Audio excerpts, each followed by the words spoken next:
Bismillah. Alors, bonjour à tous. Je vous prie de bien vouloir partager cette chaîne. Je- J'ai pour but de parler de l'histoire des musulmans. Alors, nous allons commencer bien sûr par le début de l'islam en péninsule arabique. Alors, pour cela, nous allons tout d'abord commencer par parler de la péninsule arabique avant l'islam. Ensuite, nous parlerons du prophète Sayyidina Ibrahim alayhi salam et de sa relation avec notre prophète Sayyidina Muhammad sallallahu alayhi wa sallam. Ensuite, nous parlerons de la vie de notre prophète Sayyidina Muhammad sallallahu alayhi wa sallam et comment est né l'islam.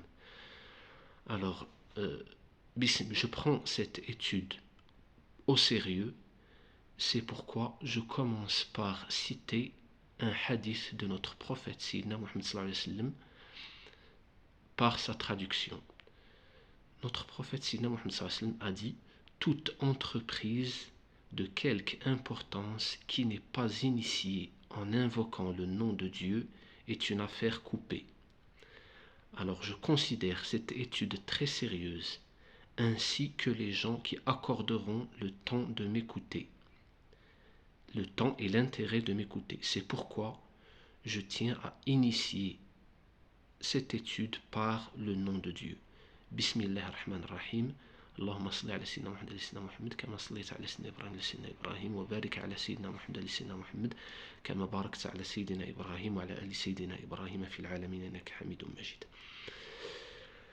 Alors commençons, comme je l'ai dit, commençons par parler de la péninsule arabique avant l'islam. Alors la situation géographique, la péninsule arabique, comme vous la voyez ici, elle est limitée à l'ouest par la mer Rouge et la péninsule du Sinaï. Et au nord, on trouve ce que l'on appelait à l'époque Cham. Aujourd'hui, de nos jours, il s'agit de la Jordanie, Syrie, Palestine et Liban.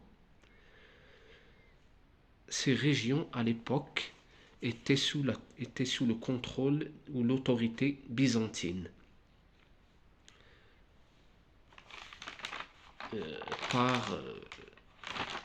Alors, au nord-est, c'était la Mésopotamie, l'Irak actuel, et il était sous le contrôle des Perses sassanides.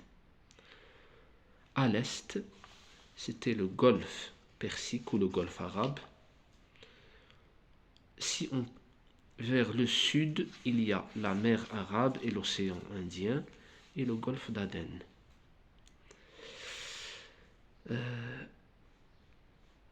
Si on traverse la mer Rouge, on trouve l'Abyssinie.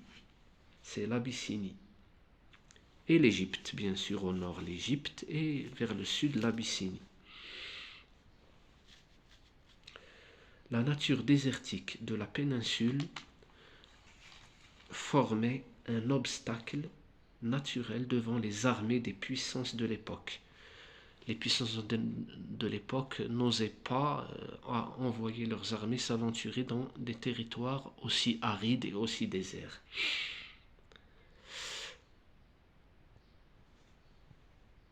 Ainsi, les habitants de l'Arabie vivaient sous forme de tribus indépendantes les unes des autres et indépendantes, bien sûr, des puissances de l'époque. Avant l'islam, il y avait des guerres entre les différentes tribus pour des raisons futiles. Les vertus comme le courage, l'hospitalité, la générosité étaient bien vantées, notamment par les poètes. Vous savez, en Arabie, les poètes avaient un grand honneur. Quand on était poète, on était très connu, on donnait intérêt à cette personne-là. De point de vue théologique, le polythéisme régnait. Mais on trouvait aussi le christianisme dans la région du Najran,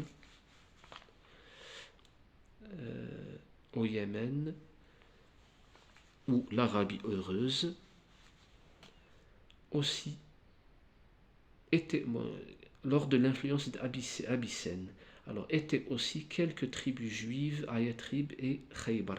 Alors, j'ai oublié de dire que le Yémen était au début sous le contrôle de l'Abyssinie avant de passer sous la tutelle des Sassanides. Alors, les conditions économiques, vu le désert, étaient vraiment, comment dire, elles étaient dures. La vie était dure en Arabie. Les, les nomades élevaient des dromadaires et des caprins, beaucoup moins des moutons. C'était dur d'élever des moutons dans un désert. Les dromadaires et les caprins étaient beaucoup plus répandus en Arabie à cette époque. Alors, par contre, les sédentaires de la Mecque étaient commerçants.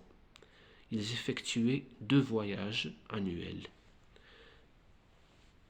En été vers le Cham et en hiver vers le Yémen. C'était des voyages de commerce.